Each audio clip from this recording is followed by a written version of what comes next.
I was 18 years old when I got married. I belonged to a very conservative family, a Baloch family, where good daughters never say no to their parents. My father wanted me to get married, and all I said was, if that makes you happy, I'll say yes.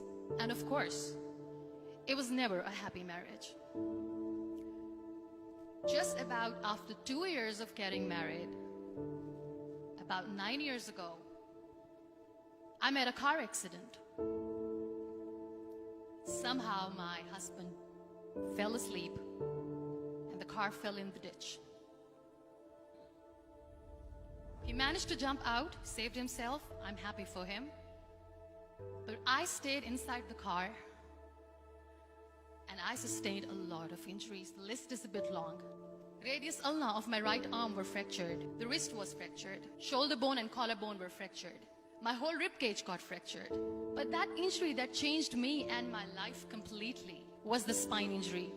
Many people came to rescue. They gave me CPR. They dragged me out of the car. And while they were dragging me out, I got the complete transection of my spinal cord. Those 2.5 months in the hospital were dreadful.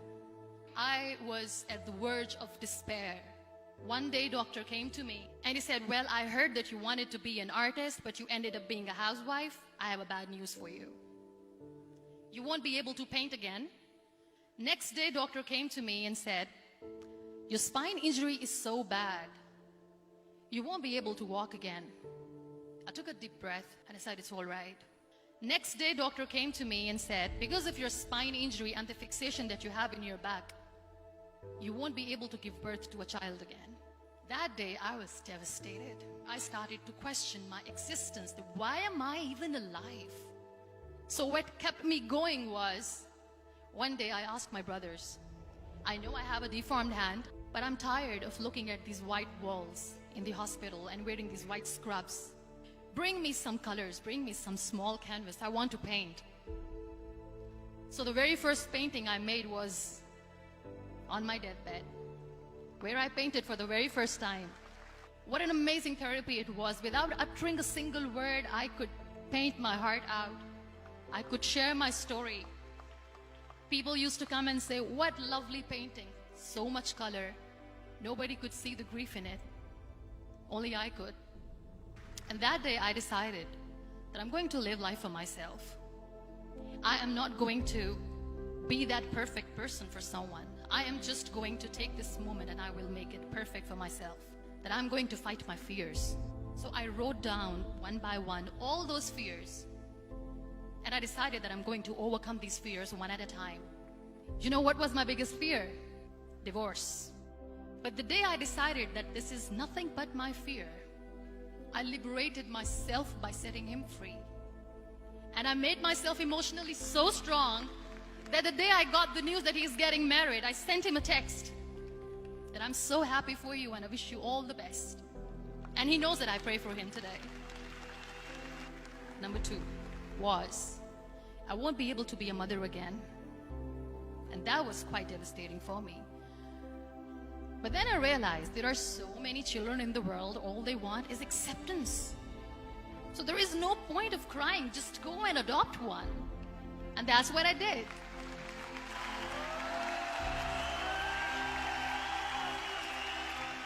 I gave my name in different organizations, different orphanages, and I waited patiently. 2 years later, I got this call from a very small city in Pakistan. I got a call and they said, are you Muniba Mazari? There is a baby boy and would you like to adopt? I could literally feel the labor pain. I said, yes, yes, I am going to adopt him. I am coming to take him home. And that day, I was 2 days old, and today he's 6.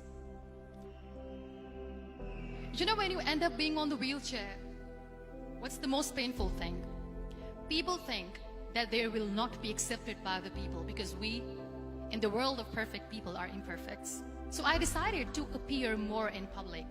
I started to paint. I have done a lot of modeling campaigns. I decided that I'm going to join the national TV of Pakistan as an anchor person.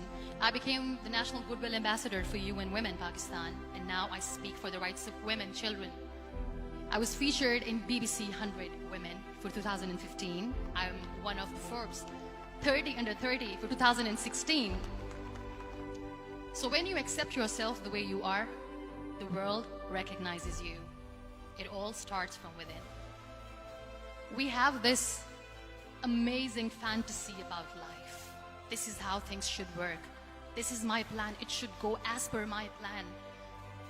If that doesn't happen, we give up. I never wanted to be on the wheelchair. Never thought of being on the wheelchair.